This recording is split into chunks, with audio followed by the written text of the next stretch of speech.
Virtual reality और augmented reality में difference. Computer के सॉफ्टवेयर और हार्डवेयर का एक सिस्टम है वर्चुअल रियलिटी, जिसके माध्यम से अवास्तविक को वास्तविक में बदलने की क्षमता रखता है। इसे लोगों को एक अलग दुनिया में जाने का अनुभव प्राप्त होता है। ऑगमेंटेड रियलिटी को में तकनीक की सहायता से आपके आसपास के वातावरण की तरह डिजिटल दुनिया बनाई जाती है। यह देखने में एकदम वास्तविक दुनिया जैसा लगता है। वीडियो गेम, सैन्य प्रशिक्षण, रोबोटिक्स आदि। नैनो उर्वरक अत्यधिक कुशल उर्वरक हैं जो सूक्ष्म कणों के माध्यम से फलों को नाइट्रोजन जैसे पोषक तत्व प्रदान करते हैं। नैनो उर्वरक पोषक तत्वों के वितरण, नाइट्रोजन वितरण की प्रभावशीलता में सुधार, पर्यावरण को होने वाली हानि को कम करने में सहायक हैं। ये किसान की लागत कम करके किसान की आय में वृद्धि करेगा। खाद्य पदार्थों के परिरक्षण में प्रतिऑक्सी कारक की क्या भूमिका है? खाद्य पदार्थों के खराब होने से बचने एवं उनकी गुणवत्ता को बनाए रखने के लिए एंटीऑक्सीडेंट का प्रयोग किया जाता है। तेल, सिरका, सोडियम बेंजोएट, सोडियम मेटाबाइसल्फाइड। अरे क्या पड़ दिया ये तो। टॉप डाउन नैनो तकनीक की व्याख्या कीजिए। नैनो तकनीकी दो अप्रोच अपनाई जाती है, top down, bottom up. Top down, इसमें बड़े पदार्थ तोड़कर एक नैनो आकार में बदला जाता है। इस प्रक्रिया में इंजीनियरिंग लिथोग्राफी तकनीक का प्रयोग किया जाता है। तो इसमें एक बड़े पदार्थ को तोड़कर एक नैनो आकार में बदला जाता है।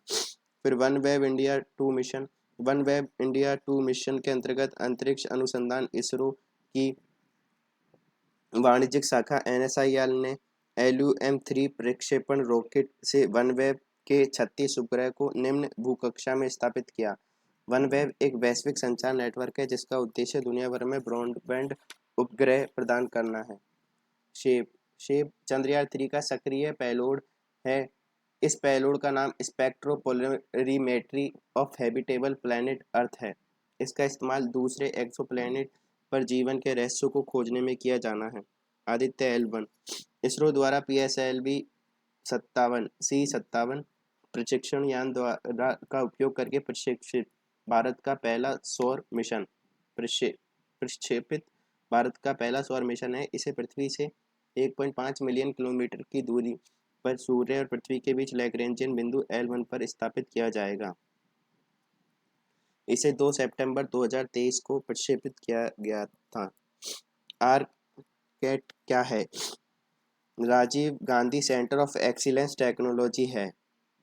यह प्रदेश के युवाओं को artificial intelligence, cloud computing, cyber security, robotics, machine learning, data analytics जैसी उन्नत उभरती प्रौद्योगिकी सीखने का अवसर प्रदान करता है। बिग डेटा की अवधारणा। बिग डेटा का तात्पर्य बड़ी मात्रा में डेटा से है जो संरचित अर्थ संरचित या असंरचित प्रकृति का होता है। डेटा पूल इतना विशाल है कि किसी संगठन के पारंपरिक डेटाबेस या सॉफ्टवेयर तकनीकों का उपयोग करके इसे प्रबंधित या संशोधित करना मुश्किल हो जाता है। इसलिए बिग डेटा न केवल उपलब्ध डेटा की विशाल मात्रा को दर्शाता है, बल्कि उस डेटा को इकट्ठा करने, संग्रहित करने, विश्लेषण करने की पूरी प्रक्रिया को संदर्भित करता है। OLED display. ओलेड डिस्प्ले का पूरा नाम है ऑर्गेनिक लाइट इमिटिंग डायोड।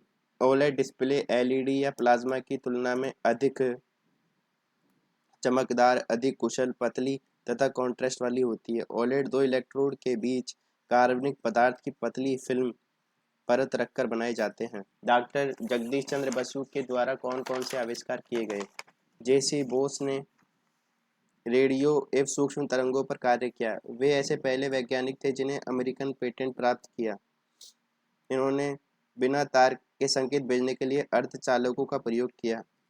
कैस्कोग्राफ नामक यंत्र का आविष्कार किया, जिससे सिद्ध हुआ कि वनस्पतियों में पुष्पों के उत्तकों में काफी समानताएं होती हैं।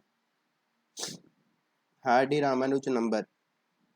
गणित में 1729 को हार्डी रामानुज नंबर या टैक्सी नंबर कहा जाता है। यह ऐसी छोटी संख्या है जिसको दो अलग अलग तरीकों से दो घनों के योग के रूप में लिखा जाता है। राजस्थान में विज्ञान पार्क जयपुर, जोधपुर, नवलगढ़, झालरापाटन में संचालित हैं। ये विज्ञान एवं प्रौद्योगिकी विभाग द्वारा स्थापित किए गए हैं। Rajiv Gandhi knowledge service and innovation hub. Budget 2022-23 में जयपुर, जोधपुर, कोटा में 600 करोड़ की लागत से Rajiv Gandhi knowledge service and innovation hub का निर्माण किया जाएगा, जिसमें शिक्षा शास्त्र व मूल्यांकन में प्रौद्योगिकी को अपनाना प्रमुख प्रेरक कारक है। Rajiv Gandhi fintech digital institute की स्थापना जोधपुर में 672 करोड़ की लागत से की जा रही है। इस संस्था को स्टेट ऑफ द आर्ट के रूप में विकसित किया जाएगा। संस्था का परिसर शून्य अपशिष्ट, शून्य बिजली और शून्य पानी के साथ नेट जीरो कैंपस का होगा। यह भवन पर्यावरण हितैषी होगा, artificial intelligence, machine learning, blockchain के साथ सॉफ्ट स्किल पर भी ध्यान केंद्रित करेगा। बैंक जमाकर्ताओं, संपत्ति प्रबंधन, बीमाकर्ताओं, सरकारी नियामकों आदि की आवश्यकताओं को पूरी करना है इसका उद्देश्य। फिर वित्तीय सेवाओं में पारदर्शी जवाबदेहिता स्थापित की जाएगी। पर्यावरण समस्याओं में प्रबंधन में कार्बन डॉट की भूमिका पर प्रकाश डालिए। कार्बन डॉट नैनो मटीरियल समूह के नए सदस्यों में से एक है। कार्बन डॉट में उल्लेखनीय ऑप्टिकल गुण होते हैं। पर्यावरणीय समस्याओं के प्रबंधन में कार्बन डॉट की भूमिका। प्रदूषक संवेदक कार्बन डॉट्स प्रतिदीप्त या वर्णमिति पर्यावरण प्रदूषकों का पता लगाने के लिए एक उत्कृष्ट संभावना प्रदान करते हैं। प्रदूषणग्राही यह प्रौद्योगिकी उनके छोटे आकार और बड़े विशिष्ट सतह क्षेत्र के कारण सतह पर प्रदूषकग्राही की सुविधा दे सकती है। जल उपचार कार्बन डॉट जल उपचार में उपयोगी हो सकते हैं क्योंकि इन्हें पतली फिल्म नैनो कंपोजिट झिल्ली के निर्माण द्वारा यह यौगिकों के साथ रासायनिक बंधन बना सकते। यह प्रौद्योगिकी अगली पीढ़ी के फोटो कैटलिक्स के लिए अत्याधुनिक दृष्टिकोण प्रदान करके प्रदूषण निराकरण में उपयोगी हो सकती है। कार्बन डॉट्स का उपयोग रोगाणु रोधी के रूप में किया जा सकता है। जैव ईंधन पर राष्ट्रीय नीति 2018 परंपरागत ऊर्जा संसाधनों पर निर्भरता कम करने तथा पर्यावरण अनुकूल ईंधन को बढ़ावा देने के लिए जैव ईंधन पर राष्ट्रीय नीति 2018 लागू की गई।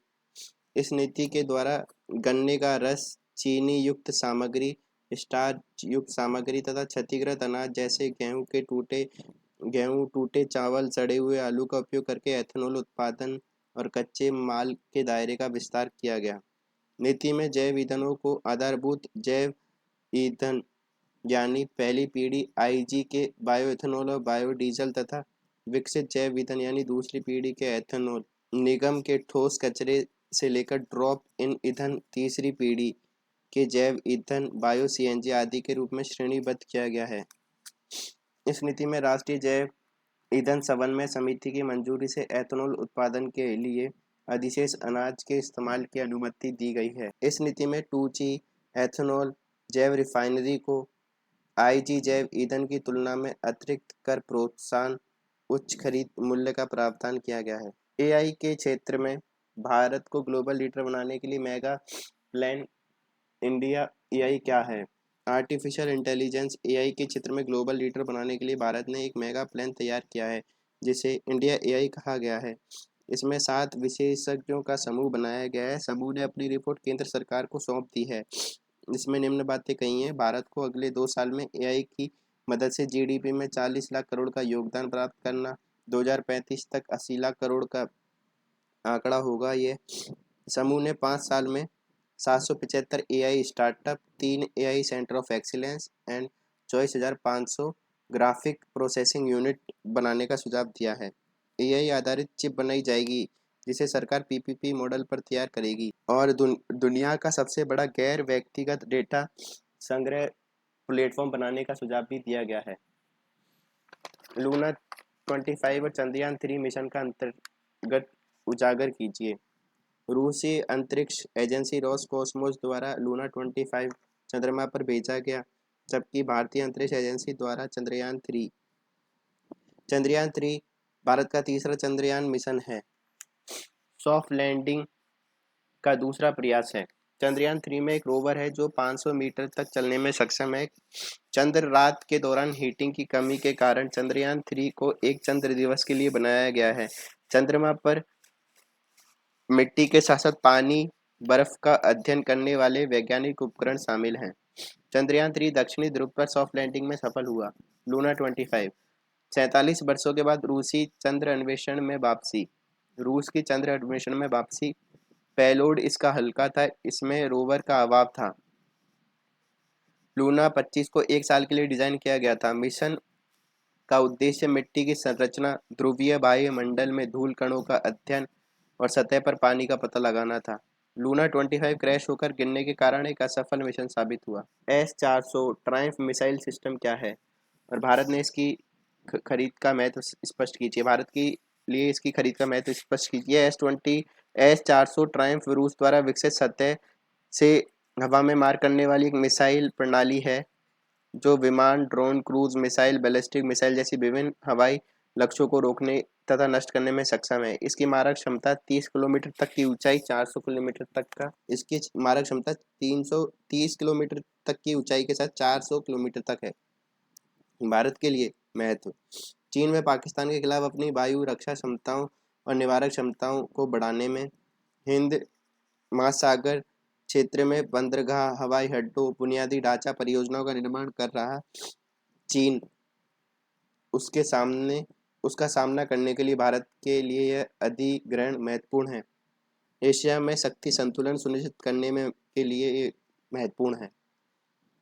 ओटीटी प्लेटफॉर्म के भारत में मजबूत विकास के क्या कारण है, वर्णन कीजिए। ओटीटी प्लेटफॉर्म का मतलब ओवर द टॉप प्लेटफॉर्म है जो इंटरनेट के माध्यम से वीडियो या अन्य डिजिटल मीडिया संबंधी कंटेंट प्रोवाइड करते हैं। ओटीटी एक तरह के ऐप होते हैं, उदाहरण वूट, हॉटस्टार आदि। मजबूत और लोकप्रिय होने का कारण। ओटीटी की लोकप्रियता का कारण श्रेय इंटरनेट इंफ्रास्ट्रक्चर को तेजी से अपनाए तथा विकास के कारण है। कोविड-19 महामारी ने ओटीटी प्लेटफॉर्म के लिए स्वीकृति तथा लोकप्रियता हासिल करने में महत्वपूर्ण भूमिका निभाई। कुछ टीवी शो, कुछ फिल्में टेलीविजन पर प्रसारित होने से पहले स्ट्रीमिंग प्लेटफॉर्म पर प्रस्तुत किए जाते हैं, जो दर्शकों प्रशंसकों को उत्साह की नई दिशा प्रदान करता है। कोई भी व्यक्ति चलते फिरते कम लागत पर सेवाएं प्राप्त कर सकता है। गुणवत्ता एवं ताज़ा कंटेंट प्राप्त करने के लिए इन प्लेटफॉर्म की लोग आकर्षित हो रहे हैं। ये प्लेटफॉर्म सीधा दर्शकों तक कंटेंट पहुंचाने में सक्षम है। सुब्रमण्यम चंद्रशेखर और सीवी रमन के वैज्ञानिक योगदानों को स्पष्ट कीजिए। सुब्रमण्यम चंद्रशेखर एक प्रसिद्ध भारतीय अमेरिकी खगोल शास्त्री थे। इन्होंने शिकागो विश्वविद्यालय में सहायक प्रोफेसर के तौर पर काम शुरू किया। तारकीय संरचना, तारकीय गतिशीलता, हाइड्रोजन आयन का क्वांटम सिद्धांत, गुरुत्वाकर्षण तरंगों को टकराने का सिद्धांत तथा ब्लैक होल का गणितज्ञ सिद्धांत प्रतिपादित किया। 1983 में भौतिकी में नोबेल प्राइज मिला। सीवी रमन एक प्रसिद्ध भारतीय भौतिक वैज्ञानिक थे। इन्होंने प्रकाशिकी एवं ध्वनिकी के क्षेत्र में महत्वपूर्ण कार्य किए। वर्ष 1928 में उन्हें रमन प्रभाव नामक अभूतपूर्व खोज की। इस खोज के लिए 1930 में भौतिकी का नोबेल प्राइज मिला। इनकी जयंती को राष्ट्रीय विज्ञान दिवस के रूप में मनाया जाता है। राष्ट्रीय साक्षरता मिशन पर एक लेख लिखिए। राष्ट्रीय डिजिटल साक्षरता मिशन की शुरुआत 2020 तक प्रत्येक भारतीय घर में कम से कम एक व्यक्ति को डिजिटल साक्षर बनाने के उद्देश्य से की गई। राष्ट्रीय डिजिटल साक्षरता मिशन की प्रमुख विशेषताएं। यह पूरक शिक्षा और तकनीकी साक्षरता प्रदान करने के लिए पूर्ण ज्ञान केंद्र के रूप में कार्य करता है। इस योजना के तहत 14 साल से 60 साल तक के व्यक्ति को प्रशिक्षण। इस मिशन में ग्रामीण आंगनवाड़ी और आशा कार्यकर्ताओं और राशन दुकान डीलरों सहित 52 लाख व्यक्ति को आईटी प्रशिक्षण प्रदान किया जाएगा। इस मिशन का लक्ष्य विशेष रूप से ग्रामीण क्षेत्रों में बेहतर सामाजिक आर्थिक पारिस्थितिकी तंत्र बनाना है। इस मिशन में महिलाओं को माध्यमिक कौशल पद शिक्षित करना तथा उन्नत तकनीकी कौशल के साथ साथ उन्हें सशक्त करना। यह डिजिटल सुरक्षा और साक्षरता के लिए उपकरण प्रदान करता है। सूचना प्रौद्योगिकी के क्षेत्र में हाल ही में राजस्थान में हाल के वर्षों में हुई प्रगति और सरकार के नवीन पहलों का वर्णन कीजिए। राजस्थान के सूचना प्रौद्योगिकी विभाग द्वारा ई गवर्नेंस के माध्यम से लोगों को सुविधाएं प्रदान की जा रही हैं, जिनसे राज्य सरकार एवं गैर सरकारी कार्यों में गति मिली है। सूचना प्रौद्योगिकी प्रशासन में पारदर्शिता जवाबदेहिता सुनिश्चित करने में महत्वपूर्ण योगदान दे रही है। जन कल्याण पोर्टल 18 दिसंबर 2020 को लॉन्च किया गया, जिसका उद्देश्य प्रदेश में राज्य सरकार द्वारा संचालित योजनाओं, कार्यक्रमों, नीतियों एवं दस्तावेजों को एक ही स्थान पर उपलब्ध करवाना है। राज्य किसान साथी पोर्टल पोर्टल पर कृषि विभाग, उद्यानिकी विभाग और पशुपालन विभाग के बारे में विस्तृत जानकारी और सेवाएं उपलब्ध हैं। वन स्टॉप शॉप इसके तहत निवेश स्वीकृतियों में आ रही बाधाओं को दूर किया जाएगा। एक ही छत के नीचे प्रस्तावों का अनुमोदन, मंजूरी और अनुमति प्रदान की जाएगी। राज्य उद्योग मित्र पोर्टल इस पोर्टल में का उद्देश्य राजस्थान में आजीविका, समावेशी आर्थिक विकास व उद्यमिता को बढ़ावा देना है। राजस्थान संपर्क पोर्टल यह पोर्टल आम जन को विभिन्न शिकायतों को दर्ज करने एवं समाधान प्रक्रिया को ट्रैकिंग के लिए एकीकृत मंच प्रदान करता है। राजस्थान राज्य डाटा सेंटर यह राज्य के विभागों, एजेंसी को कुशल इलेक्ट्रॉनिक सेवा प्रदान कराता है। यह डाटा सेंटर डाटा प्रबंधन, सूचना प्रौद्योगिकी प्रबंधन, रखरखाव की समग्र लागत को कम करने के लिए कार्यरत है। Rajiv Gandhi centre of advance technology की स्थापना की गई है। Rajiv Gandhi fintech digital university Jodhpur में स्थापना। राजस्थान डिजी फेस्ट 2022 का आयोजन। I start nest incubator centre की स्थापना। निम्नलिखित पर टिप्पणी कीजिए। क्वांटम कंप्यूटिंग एक वृहद संकल्पना है जिस पर क्वांटम कंप्यूटर आधारित होते हैं जिसमें क्वांटम कंप्यूटर आधारित होते हैं क्वांटम कंप्यूटर क्वांटम क्यूबिट्स पर आधारित होती हैं, अर्थात क्वांटम कंप्यूटर क्यूबिट के माध्यम से गणना, डाटा ग्रहण और उसकी विश्लेषण आदि करते हैं। क्वांटम कंप्यूटर दो सिद्धांतों पर कार्य करती है, सुपरपोजिशन और एंटेंगलमेंट। सुपरपोजिशन का अर्थ है प्रत्येक क्यूबिट एक ही समय में 0 और 1 दोनों को प्रदर्शित कर सकती है, जबकि एंटेंगलमेंट का अर्थ है सुपरपोजिशन की अवस्था में क्यूबिट एक दूसरे के साथ साथ सहसंबंध हो सकते हैं, अर्थात एक स्थिति पर निर्भर कर सकती हैं। क्लाउड कंप्यूटिंग एक प्रकार का इंटरनेट आधारित कंप्यूटिंग है जो बुनियादी ढांचे, ऑन डिमांड, स्वयं सेवा, तीव्र लोच आदि जैसी विभिन्न सेवाएं और उनका अनुप्रयोग प्रदान करती है। यह लाइसेंसिंग जैसे नए बुनियादी ढांचे में कोई निवेश किए बिना क्षमता बढ़ाने के कई तरीकों में से एक है। इसकी सेवाओं को 3 श्रेणियों में बांटा गया है। एक सेवा के रूप में बुनियादी ढांचा, सेवा के रूप में प्लेटफॉर्म और सेवा के रूप में सॉफ्टवेयर। IaaS, PaaS और SaaS। गुण क्या है? इसे आमतौर पर मिनट या घंटे के हिसाब से डिमांड पर बेचा जा सकता है। उपयोगकर्ता किसी भी समय जितनी चाहे उतनी या कम सेवा प्राप्त कर सकता है। पर्सनल कंप्यूटर और इंटरनेट कनेक्शन के अलावा कुछ नहीं चाहिए। VPN क्या है? VPN का तात्पर्य है सार्वजनिक नेटवर्क का उपयोग करते समय एक सुरक्षित नेटवर्क कनेक्शन स्थापित करने से। VPN इंटरनेट ट्रैफिक को कूटबद्ध करते हैं, उपयोगकर्ता की ऑनलाइन पहचान को छिपाते हैं। तृतीय पक्ष के लिए उपयोगकर्ता की ऑनलाइन गतिविधियों को ट्रैक करने और चोरी करने का कार्य कठिन हो जाता है। यह एन्क्रिप्शन रियल टाइम में होता है। VoLTE का पूरा नाम voice over long term evolution है। वोल्ट उपयोगकर्ता को डेटा सेवा के साथ साथ अच्छी गुणवत्ता वाली वॉइस कॉल का आनंद लेने की अनुमति देता है। वोल्ट की शुरुआत 2016 में हुई। वोल्ट में वीडियो कॉल करने के लिए किसी अतिरिक्त सॉफ्टवेयर की आवश्यकता नहीं होती। भारत स्वदेशी रूप से विकसित mobile operating system Bharat OS क्या है? भारत OS के महत्व पर प्रकाश डालिए। भारत OS यह एक एंड्रॉयड की तरह स्वदेशी मोबाइल ऑपरेटिंग सिस्टम है। यह गोपनीयता एवं सुरक्षा पर केंद्रित है। मोबाइल ऑपरेटिंग सिस्टम एक सॉफ्टवेयर है जो स्मार्टफोन पर मुख्य इंटरफेस है, जैसे गूगल द्वारा एंड्रॉयड, एप्पल द्वारा iOS, जो सुरक्षा सुनिश्चित करने हेतु स्मार्टफोन उपयोगकर्ताओं को अपने डिवाइस के साथ इंटरेक्ट करने इसकी सुविधा तक पहुंचने में मदद करता है। IIT मद्रास इनक्यूबेटेड कंपनी ने विकसित किया है। इसका महत्व क्या है? विदेशी ऑपरेटिंग सिस्टम पर निर्भरता कम करना, स्थानीय रूप से विकसित प्रौद्योगिकी के उपयोग को बढ़ावा देना। एक स्थानीय पारिस्थितिकी तंत्र और आत्मनिर्भर भविष्य में बड़ी उपलब्धि है। भारत में उन कुछ देशों के बराबर रखने की क्षमता रखता है भारत को उन कुछ देशों के बराबर रखने की क्षमता रखता है जिनके पास वर्तमान में ऐसी उपलब्धियां हैं। यह गोपनीयता और सुरक्षा संबंधी मामलों में अन्य ऑपरेटिंग सिस्टम के बजाय अधिक विश्वसनीय। जनरेटिव आर्टिफिशियल इंटेलिजेंस को परिभाषित करते हुए इसके लाभ और संभावित चुनौतियों का वर्णन करें। जनरेटिव एआई का आशय है एक ऐसे कृत्रिम बुद्धिमत्ता जो ऐसे नए कंटेंट या डेटा का सृजन कर सकती है जो मानव निर्मित कंटेंट से मिलता जुलता है।